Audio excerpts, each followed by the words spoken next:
I want to welcome you to this, our 8th in our Fireside Chat series from the North Fulton Improvement Network.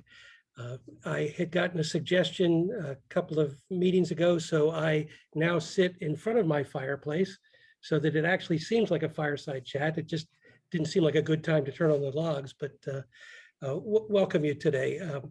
This is a project of the North Fulton Improvement Network, which is a group of nonprofits and faith leaders, community leaders, elected officials, and businesses that have been meeting for the last year and a half to try to identify the challenges that might be unique to being what we call financially vulnerable in North Fulton. We are trying to represent those folks who, as the Federal Reserve said, may have difficulty absorbing a $400 expense during the month without going into come visit our nonprofits and charities.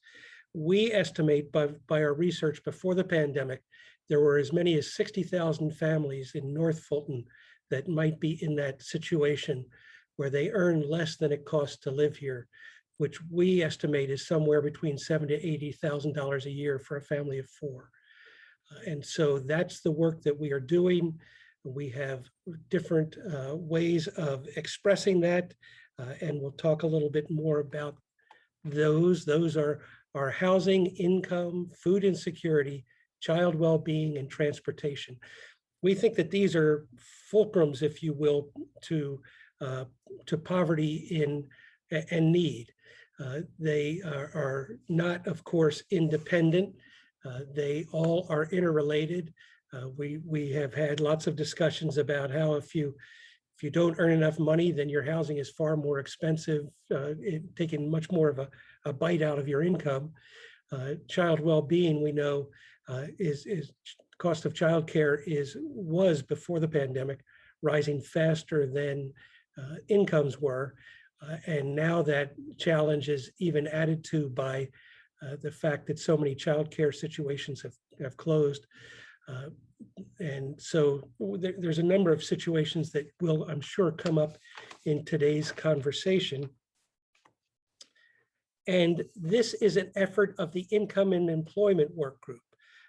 That group meets the first Tuesday of every month at 1 p.m. And you will get the chance to hear that again. I think somebody's cell phone is on. If you can.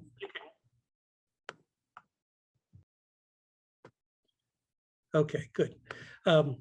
So without further ado, let me introduce our esteemed panelists today. Patti Dismukes is a senior business leader with over 25 years of experience in professional services, offerings for multiple companies. Her career demonstrates a track record of leading successful large-scale transformation initiatives and optimizing financial management process. She's currently the Vice President of Professional Services for Hunter Technology, which is a well-known and established organization headquartered in Atlanta. She has also served in leadership capacities for other companies. And the thing that attracts me to her enthusiasm is her dedication to improving the lives of young girls and women to lead in organizations like WIT, which you'll hear more from today. Patti is also an executive ambassador for TechBridge, has been a mentor for graduates of Year Up. She was awarded the 2019 Ann Kramer Volunteer Award, recognizing her for her exemplary volunteerism in the Technology Committee. She also received the 2019 TAG Sales Leadership Community Award. In 2019, Patti started a new scholarship offered through Women in Technology. So welcome, Patti, and thank you. The one thing that I thought was glaringly omitted from your bio is that you and I probably first talked in 2018 when Patti was the chair of our church financial council, and I was newly taken over the St. Vincent de Paul group at that church. and we were running out of money halfway through the month. So I appealed to her to help me find a creative way to solve that problem, and she did. And so I don't know that that's bio-worthy, but I did want to point out that she and I have been friends for a while. We're also joined by Penny Collins. She's an experienced multifunctional global technology and business executive with a demonstrated history of building enterprise scale solutions to meet business and technical challenges. She has extensive experience in IT leadership and has built high-performing teams in driving transformational initiatives across multiple industries. Penny has an exceptional talent for understanding complex business problems and leading cross-functional teams in developing innovative and effective solutions. Penny has a long bio that includes an awful lot of great accomplishments, but I'm just going to point out here, she's currently president and CEO of Women in Technology, but she also, which has been spending a lot of time on getting women and girls in STEAM industries and education. Penny was the CTO of First Data and led global disaster recovery and cybersecurity, which is, of course, a topic that that we're all interested in now. She was named by the Lieutenant Governor, Jeff Duncan, as one of 15 outstanding women in leadership in 2020. She also received the United States Women in Payments Award for Education in 2019 and was nominated for the 2021 TechBridge Bill Bowling Nonprofit Leader Award. She's active in Kiwanis and the Atlanta nonprofit community. So we have both the Ann Kramer Award and the Bill Bowling Award, two giants in nonprofits in the region. So thank you all for joining today. And let's just dive into it. Penny, tell us a little bit, please, about Women in Technology and how long it's been around and how you became involved. Absolutely. So Women in Technology, we are a nonprofit and we have been working in Georgia for the past 29 years.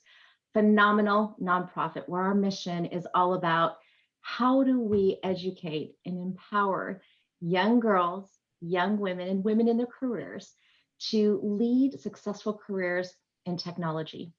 And the tag phrase we always say is from the classroom to the boardroom. And so how does WIT partner with other executives and other leaders throughout Georgia to educate women about the art of the possible in technology, what they can do, give them a voice, give them a leadership opportunity, and help them to grow. Great, thanks. And Patti, tell us about Hunter, if you would, please. Well, today is Hunter's 23rd anniversary. They started 23 years ago.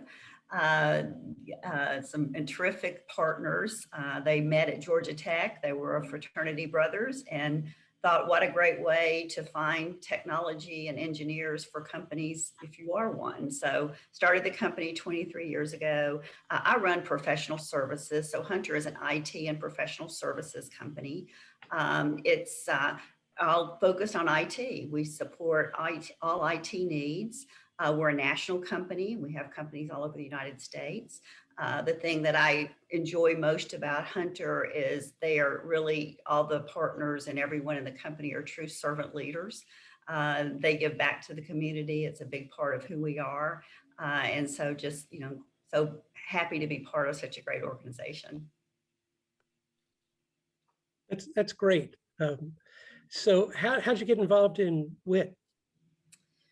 Well, I'm one of the original members of WIT, and it's 29 years old. And for those of you who've been around as long as me, 29 years ago, there weren't a lot of women in technology. There still aren't, and we still need to improve those numbers, but there weren't women in leadership roles. So we really formed this group as a support function. Let's lift each other up. Let's help each other. Let's start, thinking about how we can advance in our careers, because we didn't have a lot of people kind of leading that for us. So I became involved with WIT because that was really an organization that was going to support me in my career, and has. And so I'm so proud of it, because obviously it's evolved tremendously over the years to be so much to this community. And, now I'm a board member of WIT, and to have someone of the caliber of Penny Collins leading it is like an answer to prayers. And in fact, she is the answer to prayers, to really take it to the level and make a change in the world. I've always been one of those people. I want to change the world. And I realized a long time ago, I can't change the whole world, but I can change some of it.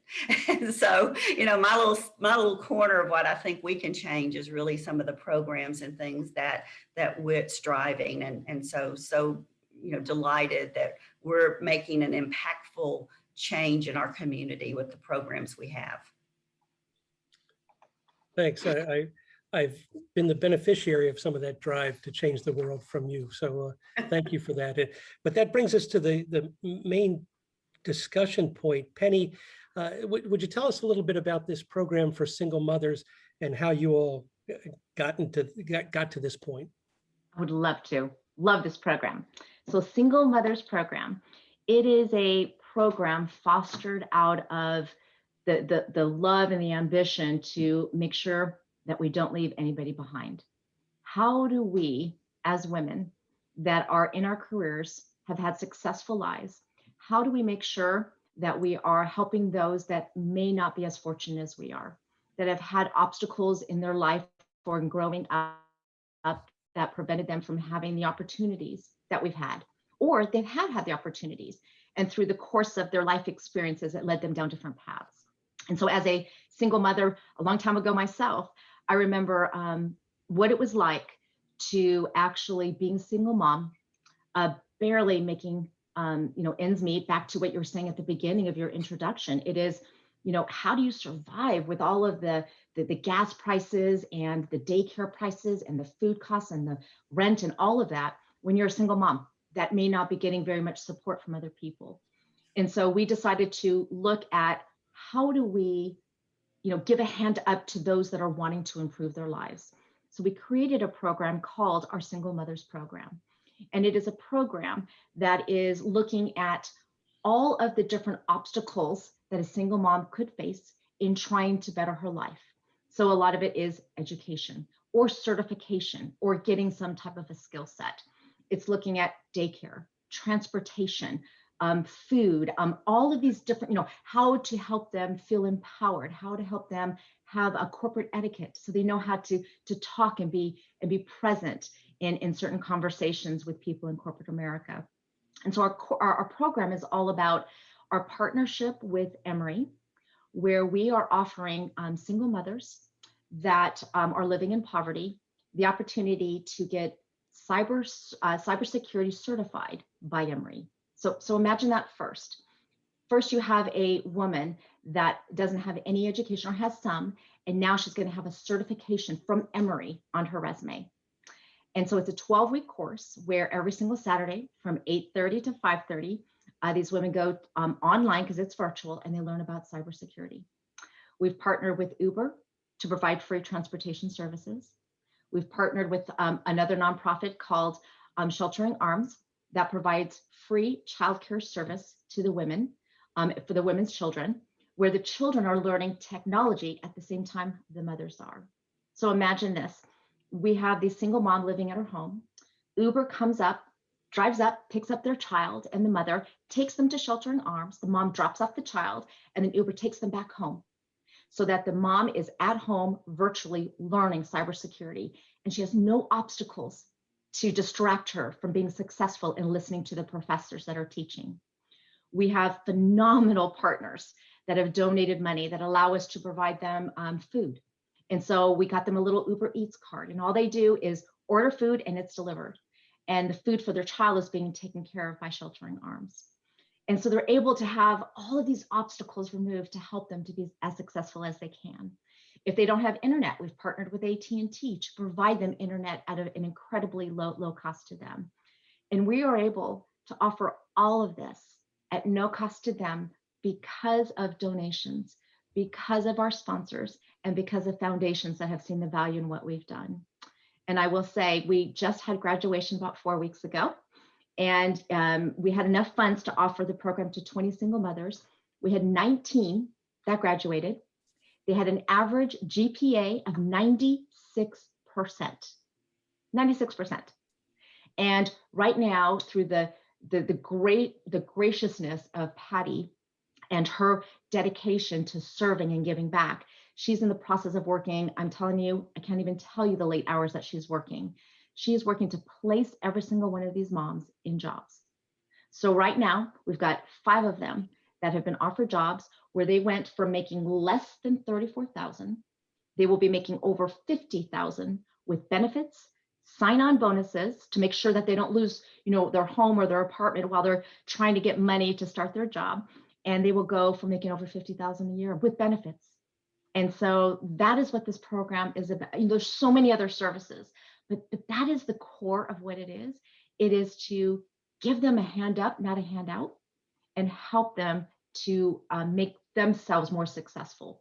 And so we're really excited about it. We're excited about the opportunity to not just, partner with these wonderful women, but to also learn from them. I know I'm learning quite a bit from them. And so long answer, but that is where it came from. That's inspiring, and I'm sure this won't be the last time I say this on the call, but that just gave me chills.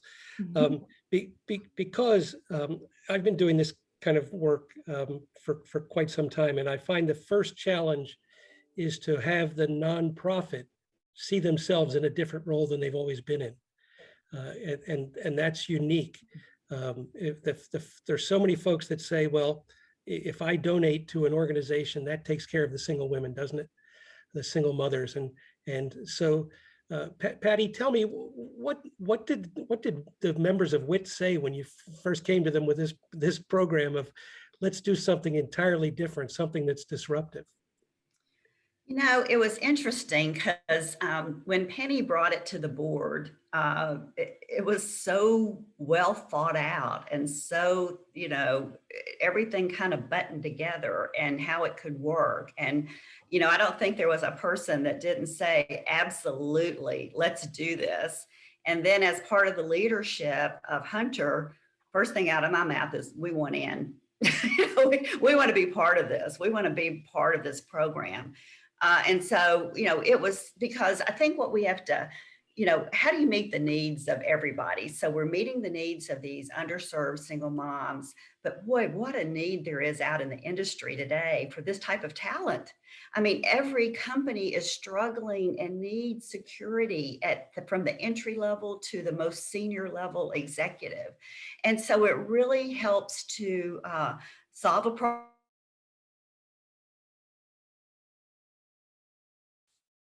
We're a pipeline. We're a pipeline of diverse, smart, talented women who are ready for the workforce. And so whether it's, out of college, or it's an underserved single mother, or it's someone in their career progressing, or someone who's ready to be on a board, we want to offer programs and support about that. So this was like the biggest no-brainer, and so proud. I have to say, of all the things that we've done in WIT, and probably all the things I've done in my career, this is probably the thing I'm the most proud of, and so honored to just be part of it. And rightfully so. So Patti brought the vision in, and then the board got on board probably in just 4 seconds, right? Penny's very good. Yeah, it's together. It was maybe not even 4 seconds. So the next thing you have to do in this kind of disruptive approach is find the participants. So how'd you get started, Penny? How did you find the candidates? So what was interesting, so find the candidates, the single moms, it was through advertising. So WIT's social media presence is very strong. And so we were able to get, we've got 48,000 people that follow us, are part of our community, but we've got over 120,000 people that follow us on LinkedIn. And so we looked at the power of social media to advertise to single mothers out there. Hey, this is available. It's real. Take part of it and participate. But more importantly, because Patti and I and the board, we're very we're true advocates of partnering with other nonprofits. So we reached out to other nonprofits and said, hey, please share this in your community. Please share this in your churches. Please share this across all the different communities and make sure that people get the word that, this is a big opportunity. And through that, and through the beauty and the power of social media, we were able to get hundreds of applications in for the first time that we offered this course. Wow, hundreds. Wow. Mm-hmm. This wasn't on the prepared questions, but so do you think you'll do another cohort? Without a doubt. We're in the process now of applications are open. So if anybody knows anybody, please go to mywit.org and find the Single Mothers page. You'll find a link to the application. And we're already partnering with Emory to have the first day of class be September 25th. Wow. And we don't have all the money raised yet, but we're working hard, very hard to get those funds donated. That's great. That's great. So you mentioned obstacles. I would guess one of the obstacles might be that's not as obvious as the childcare. I wasn't good in math. I wasn't good in science, and so why should I participate? Patti, what other obstacles did you encounter, and how'd you overcome them? I think with all of this is that we thought of everything that could possibly keep these women from being successful. And Penny went through all that with all the things, which I think women think kind of in the total. I think a lot of it was when we started the class, it was unfaith because we really didn't know how well these women were going to do in this class. We were hoping that 10 would pass. 19 passed at the GP, at the average they did. I don't think I could do that well in that class. And their enthusiasm and their, they were so encouraged to do it. I think one of the things we had to overcome the obstacle was, as great a program as we created, getting them jobs are the success of the program. We can't check success until that happens. And so, we were a little bit concerned about, are they ready to interview? Are they ready to do all those things? So I think, Penny and I just kind of sat down and kind of thought through this whole process of how do we prep them? How do we go? And what obstacles, it was the what if scenario.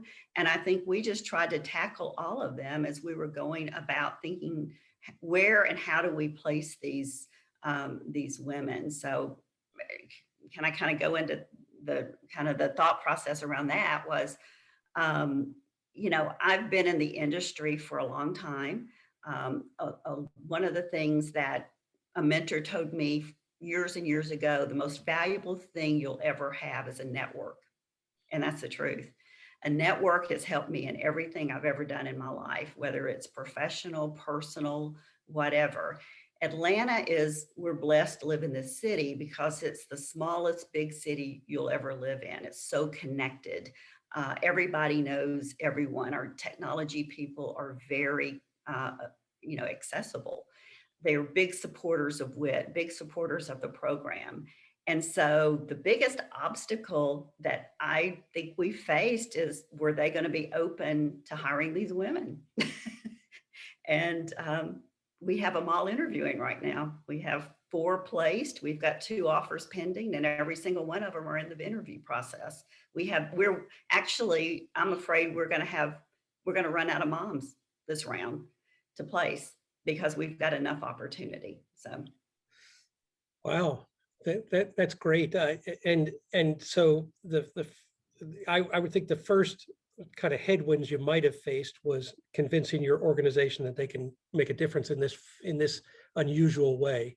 The second then is getting moms to see themselves in jobs that they may not have ever seen themselves in their entire career.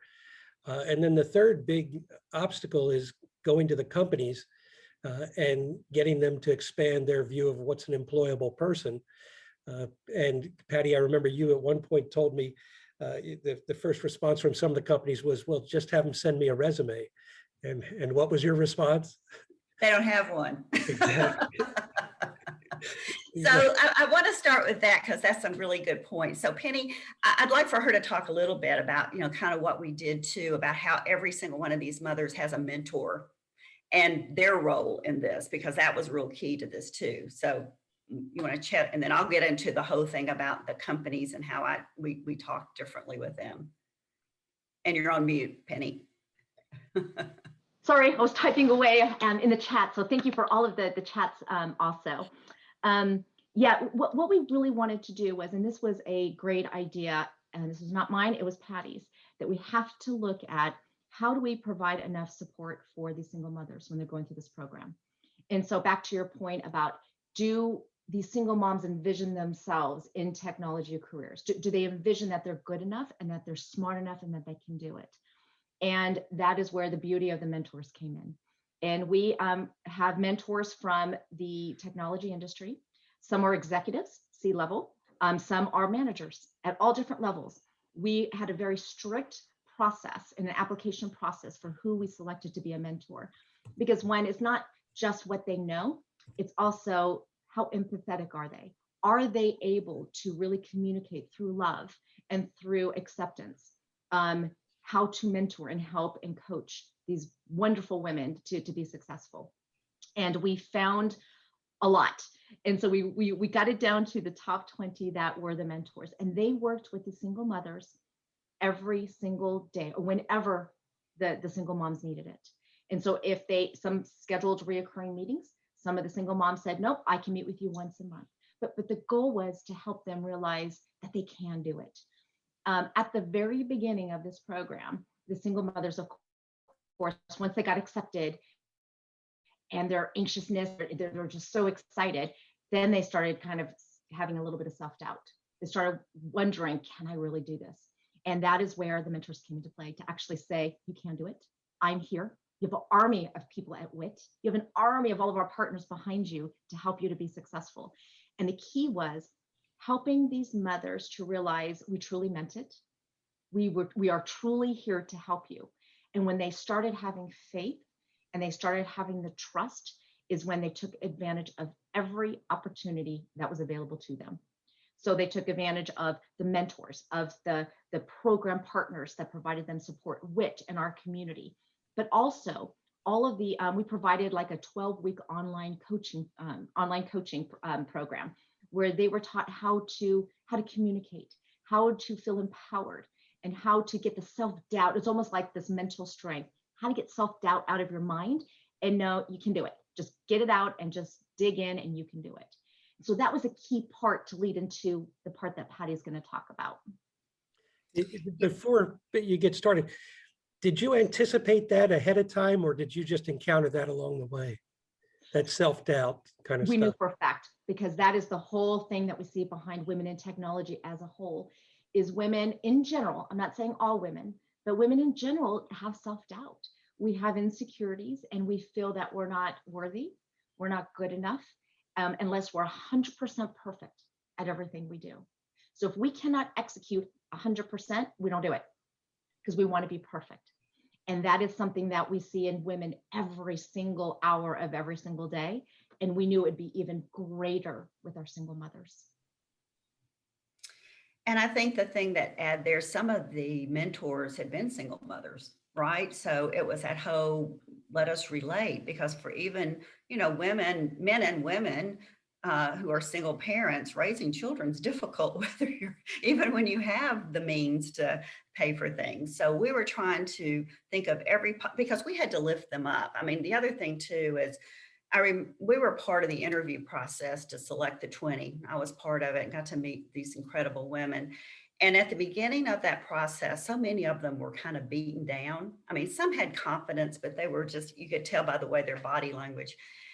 Seeing those 19 women strut across that stage to receive that accreditation from Emory on graduation was like they were like different people. Their confidence level and their ability to go forward had just changed so much. And during the course of all of this, several of the single mothers had gone through some very difficult time, eviction, one had even been shot by a drive-by shooter in their car. I mean, there were different things that were going on in their lives. And, we're not social workers. We can't get caught into that, but it truly showed how they had to deal with things we don't deal with. And so we wanted to give them as much confidence, as much support, as much love, as much encouragement as we can. And I think that that's what, everything Penny built around it really, really gave that to them. So then when you go to the companies, we decided that, the companies that we thought would really be great companies for these women to work, it was really telling the story. I mean, to literally get a CIO on the phone, Chief Information Officer on the phone, and tell them about this program and what we did. And the beauty of what happened was they brought their HR departments on the call, because we were disrupting hiring. Because, the first time I got the feedback, we'll have them apply and online, I started laughing and said, are you kidding me? They don't have a resume. If they were to apply online without you knowing anything about them, we have junior recruiters that literally in most companies they do word searches and the number of years of experience. So they would have never even made consideration for anything. So it took a lot of time for, conversations and literally conversation after conversation after conversation after conversation. The beauty of it is not one single company that I reached out to said no. And they said, let's see what we can do. And, because, and again, it's all about telling the story. You've got to tell the story of these mothers, of why we're doing it, of the need. There's such a need out there, and we've got an answer for some of your need. Not everything, but it's some. And everybody starts out at entry level. And the beauty of security is you can teach all that. You can teach it, and by having the basics of what they learned through Emory, they're going to be able now to go on and really build a career for themselves and never have to worry about working again. Because if they stay with it and continue to learn and grow, they're going to have a great life for them and their children. The thing that was so great about this is that telling the story of underserved and what $50,000 salary could do for them. And that's nothing for these large companies. And oh, by the way, they're also getting sign-on bonuses, which is, again, these are rounding errors for these companies. So this was just so I think the real heroes in this story are these incredible women who have put themselves out there, out of their comfort zone to try to do better.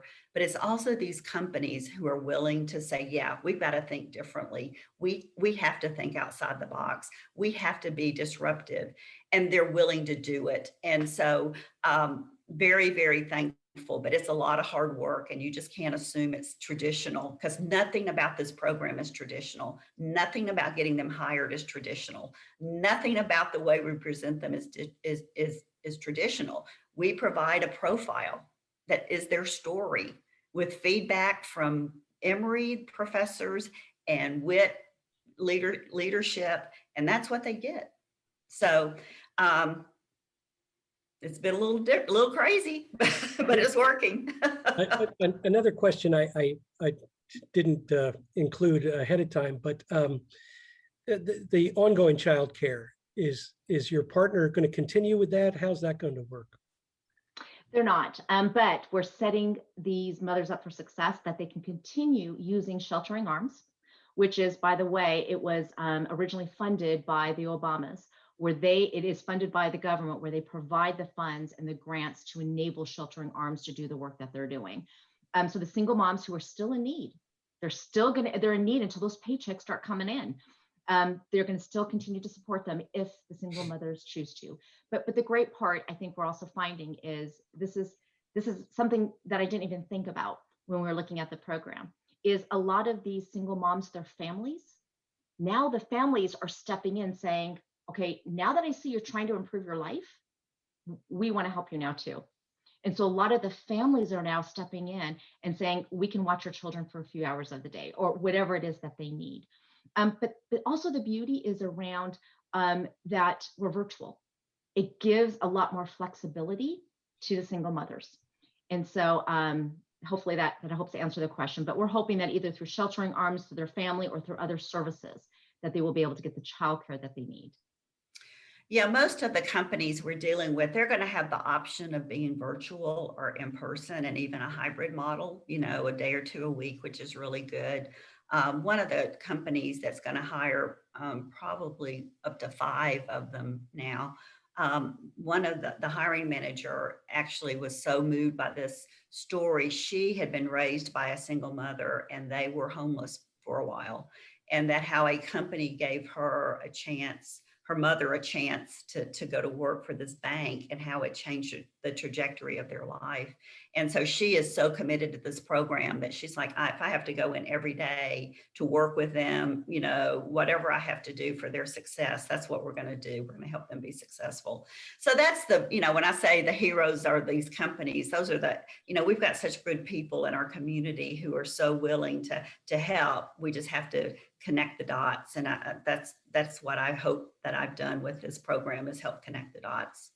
And you know what's, and you have, and you know what's really interesting is I know for sure that a lot of our single mothers, a lot of people that are living in poverty do not understand the resources that are out there available to them for free.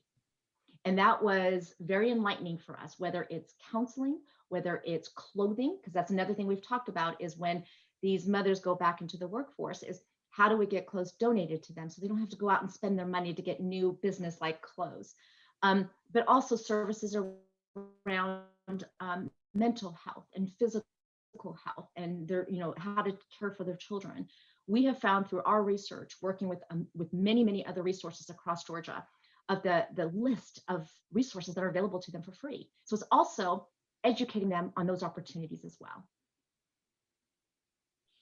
And then most of the other reason we went with large companies is they've got great benefits and they offer a lot of things that, you know, childcare assistance, you know, we're trying to teach them how to live debt-free life by budgeting. So, you know, 401k match. I mean, some of these benefits that these companies offer and are just, you know, incredible in what they're going to, right? So we really tried to think of every possible thing that, again, we could, this is how you change, you know, this is how you change it. One person at a time. And so, very, very proud of the program. But again, our success will be when we have all 19 of them working. Right. So Penny, what was your vision for the program to begin with? What have you adjusted that vision, and what would be success for this first cohort going forward in your mind? What I envisioned is actually what is happening, which is, one, these moms feel empowered and enriched. And they, you know, I interviewed one of the single moms after graduation, and she talked about how for the first time in her life, she has hope. Her child is actually coming up to her and saying, "You're different. What's going on?" So that is what we wanted. And what I envisioned about them leading a successful life, we're starting to see it. Where I see us going from here is growing it. We need donations so we can continue offering this. So that's the first thing. But then we need to grow it outside of just single moms. Who are the other communities that need our help? We've got women veterans. We've got women with disabilities. We've got the need is so great that we absolutely see that this program fits perfectly with all of these other communities that we know we need to serve and we know we need to help. So that's where I see this going, if we're blessed enough to get enough donations so that we can afford to do so. And there was a question in the chat about the cost of the program, and we don't need to the penny, but if other organizations that are on this call wanted to do something like that, how much would you estimate they would have to raise? I know exactly how much. It cost us it's about $10,700. So we're rounding up to like $11,000 per single mother. And that includes Emory, childcare, Uber, food, diapers, the online coaching, the other coaching we provide to them on corporate etiquette, the whole wraparound services. That is the total cost per single mom. And the one thing that we do love to offer is, if we do have some companies out there that are wanting to participate, you can also, donate it, and then, almost, what do you call it? Support one single mom through her journey.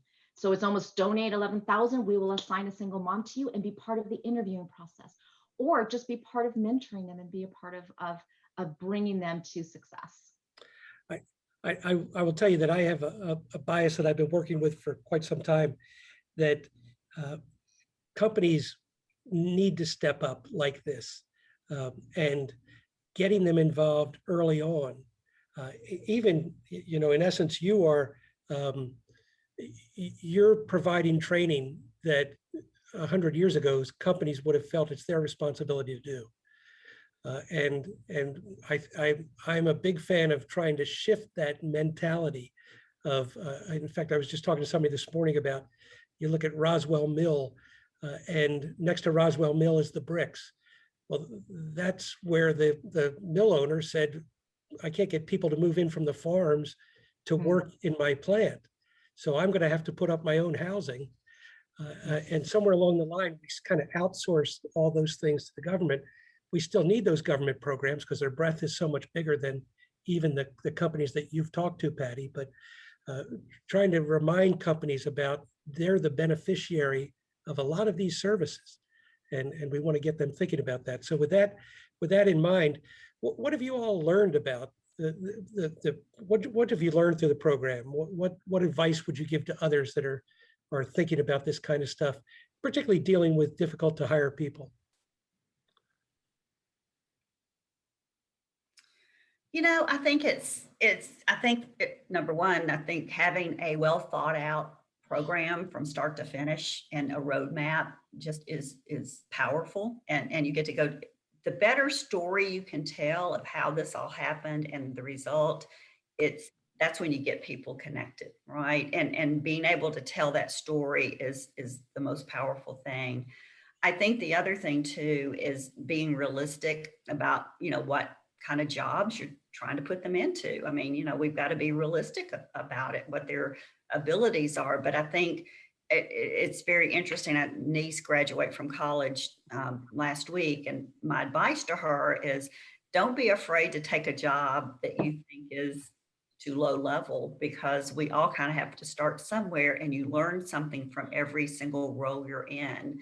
And don't look at it as level, look at it as an opportunity to learn. And I think for us, helping these women understand, I don't even think they realize what stepping into a corporation like an Equifax means to them, right? And we're going to have to constantly find ways to educate them on this. And I think we've done a pretty good job, but it's ongoing. So if I could just share with you guys some of the names of the companies that are, and you'll get the sense of what we're saying. It's Equifax, it's Global Payments, it's US Bank, Elevon, it's Macy's, it's Nordstrom's, it's Serta Simmons, ADP. These are the companies that are going to bring them in.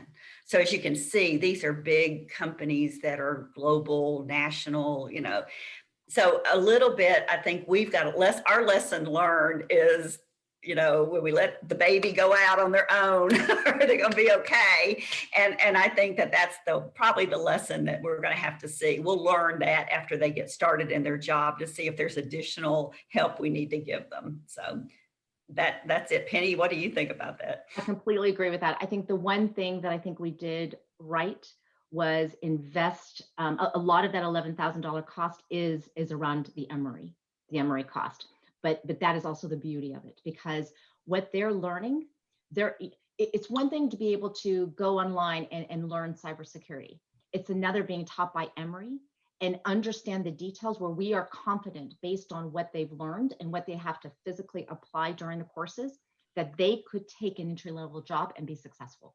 And that is the key, is being able to make sure that they don't just have this piece of paper, that they understand it and know how to apply it. And so that is something that I think is very powerful behind the program. But, I think the message I would really like to get out to those that are watching is that, it's our duty. We need to help other human beings, and especially the single moms. If you would just see their stories, see how much this has impacted their lives, a lot of their circumstances are not because of their decisions, it's things that have happened around them, and it doesn't even matter. We should help each other. And that is the beauty of this program. And that is what kind of the message I want to get across. And it is our duty to also, I believe it is to help educate, further that education so that we can empower other people so that we can have more of an enriched world around us. And there's so much need out there. There's so much opportunity out there for this. I mean, we support, Tech Bridge, the TCP program. We support Europe. We don't need to compete. There's so much opportunity to place underserved people, to train them, place them, change their life. And so, we should all encourage each other to do this. And I think companies are in such dire need of talent right now. And the pandemic only created greater need. And with women opting out of the workforce at the percentages they are, we're in a quandary right now. And so I want us to be a win-win-win organization all around, in that we're helping companies, we're helping the single moms, we're helping WIT, we're helping our communities. And if we can say at the end of the day, we've done that, then I think, we've done a good job. Yeah, one sort of technical question: are the mentors going to be available as the new employees move into their jobs? Absolutely. So the mentors are with them 60 days after their employment. But what is awesome about this is that we have given to each as part of the program offering, that all the single moms are able to participate in all of the WIT programs for free for 2 years. Wow. So they get to go to all of our monthly educational programs. They get to go to all of our socials where they can further their networking with the other, members that we have as part of our community. They're able to go to, every program that we have, they're able to go free of charge. That's great. That's really, that's a very interesting benefit. Of course, Patti, if they find a new job in 2 months, you have to take a hit for that, right? I'll have to do a lot of splaining, I'm sure. So this is an incredible model, and I've gotten some notes from people that they really are going to share this recording with a lot of other folks. How, I use as an example of the need for transportation in North Fulton, State Farm moving to Dunwoody next to a MARTA line, and the ripple effect that has had on the community of maybe we need to be thinking of getting workers closer to transportation. The same could be said for your program. How can we help you get the word out to companies that may not be in your program now, but need to expand their view of who's employable? My view is send them our way, whether it's to mywit.org, where there's a link that provides a direct link to either Patti and I. Link with us on Facebook or any social media, or just send us an email. We can provide the value behind everything that you've just said. And it's also interesting when you bring up, State Farm in particular, and you bring up, the MARTA line. We were very intentional about the sheltering arms location that we selected for these single moms around, partnering with Emory, as well as one of Patti's first questions to these single mothers were, do you need to find employment on the MARTA line? Or do you have your own transportation where you're good? And that helps tremendously, is when we know that there is MARTA available if they absolutely need it. And so it is go to mywit.org, get the word out. We're happy to get on any call to answer any questions and further educate and provide more information. Great. We have a few minutes if anybody in the audience wants to ask any questions. You can take yourself off mute. But any final words that Patti or Penny you'd like to say? I just want to thank you guys for inviting us today. Obviously, we both are pretty passionate about this program and WIT. And, I think it's just amazing. As I've told this story to different companies, I think I've spoken, I don't know how many, last month has been a lot of conversations, but how it connected to so many people, men and women, how many men were raised by single mothers, or, there's this connection there too. So in nonprofits, the biggest thing I can say, the most value anyone can have is the ability to tell a story and an ability to tell it in a way that people are connected. And you would be amazed at people who are probably making millions of dollars today, and their overall compensation can be so moved by a program like this because they can go back to their own personal story and know where they came from.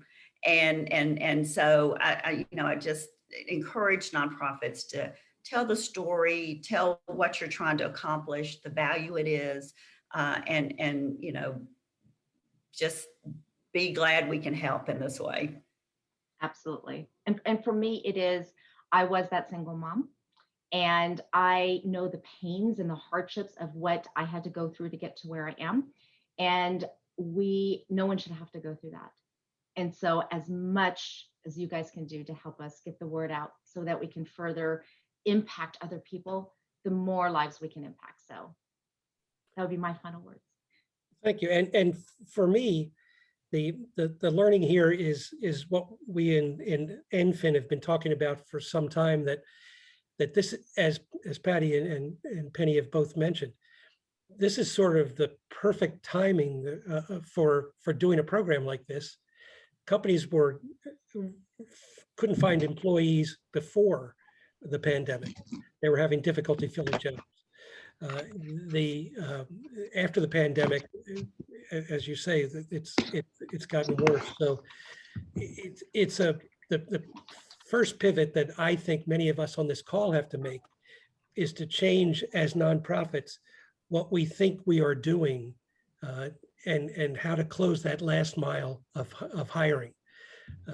I was on a call the other day and with some of the workforce folks in nonprofits, and they say, well, our job is, excuse me, is preparation for employment. I said, well, that could be your job, but completing that last link is critical. Why aren't we placement officers? Why aren't we using our donors and our boards that help us to do the direct service we do, to also open their eyes about some other employees that are right under their eyes, but may not see themselves in those roles. So I think I agree with that. And I think what's also really important as a learning is whatever you implement, don't implement it from what you believe and what you feel. It's got to be in total service of those that you're trying to serve. So you've got to take a step back and you've got to really learn, what are the hardships? What are the challenges? And that is what you need to try to resolve, not what really you believe it needs to be. And I think that was something that was a good learning for us, is to make sure that we're taking this from the customer experience perspective. So hopefully that helps. No, that's a great point. And hopefully all of us in the nonprofit world that work with people in need, particularly single mothers, are empathetic to that challenge. But every once in a while, we get caught up in well, that person didn't do anything I told them to do. And so I don't know if I want to help them again. And in reality, I've never been a single mom, so I have no idea what it's like. And I have to depend on them to give me that kind of information. So thank you all again for participating today. Thank you all for joining us. The next, we don't actually have another fireside chat scheduled. We're trying to decide, the steering committee meets later this afternoon to determine what we need to do during the summer months. I think what we're starting to hear from organizations is, as we are emerging from the pandemic, we are all getting a little bit of upheaval, trying to figure out what we should be doing. So I think we may hold off on the next couple of fireside chats and spend some time digesting what we've learned. This is the next meeting of the Employment and Income Group.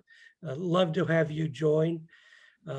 Penny and Patti, thank you so much for what you've done and for taking the time to share with us. And thank you all for joining us, and have a great day. Thank you. Thank you, everyone.